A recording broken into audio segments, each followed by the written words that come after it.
Over 100 students within the Baltimore Unified School District took to district headquarters to protest the PARCC standardized test. Now, the PARCC stands for the Partnership for Assessment of Readiness and College and Careers. Now, the protest was planned by youth-led group the Baltimore Algebra Project, which is a nonprofit created by people under 25 years old. And one of the things that they're saying is that students are being forced to take this test and they're just going to fail. So how effective are these standardized tests in schools? Yeah, good question. And the whole point, like the name suggests, is that the whole point is to see if kids are ready for college. Now, you get a few kids that are failing. Okay, those kids need help. But when such large numbers are failing, well, there's a much bigger problem. And look, I understand that these tests are good for that reason. It gives you a pretty good idea as to whether or not the system's working. But at the same time, I know I used to hate those tests. And it's such a one-dimensional way of looking at somebody and whether or not they're ready for college. I could say the same thing about the whole school system in this country, but we're not going to go there. That's a different, completely different discussion. But yeah, at the same time, I'm not really cool with these tests. I remember I hated them all the time too. So. And one of the things that this Algebra Project is saying is that they believe that these tests are a form of institutional racism that are negatively impacting students of color. We're going to throw a quote up. Here's what the co-executive director of the project had to say. Standardized testing really overlooks the uniqueness of Baltimore. There's no way to cookie-cut education. Folks who are not from the community or removed from the community, even state makers, are making decisions about the adequacy of instruction here and the educational capacity of the students here, and that is just ridiculous.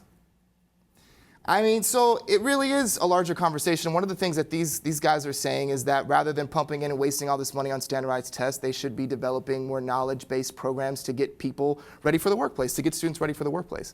I definitely think so. And then you throw all sorts of things at kids that they don't even want to be learning, and they're not going to learn if they don't want to learn. I think we really need to change the way that we approach the children as far as introducing them to things like geometry and algebra and all sorts of things that, we always used to joke in school, like, well, when the hell am I ever going to use the Pythagorean theorem when I'm, for example. So, you have to approach it in a certain way. You can't just throw it at someone, throw a book at them and say, well, here, do your thing and we're going to test you. And when you fail, then we're going to point the finger at you and tell you that you're an idiot. And then that kind of sets you up, like you mentioned earlier, for failure along the way. So I think it speaks to a bigger issue, not necessarily just the tests themselves, but I hate them too, and I don't think they work. And I think teacher assessments are a far better, in my opinion, way to chronicle and assess, students' learning and students' achievement. And, hey, all these standardized tests really came out of, former President Bush's the No Child Left Behind, and now President Obama's got this, race to the top federal grant.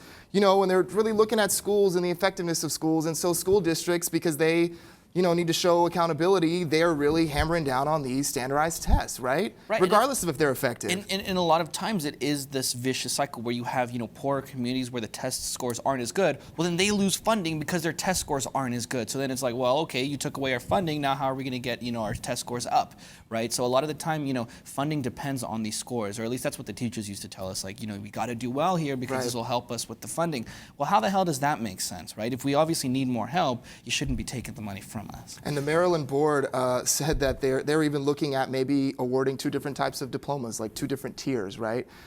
Which, one for students that may have passed the test and one for students that, couldn't seem to pass it. Good thing they didn't have that when I was there. Right, yeah. Just saying. Well, I think this is an ongoing conversation about testing in schools. We'll have to wait and see what Maryland figures out.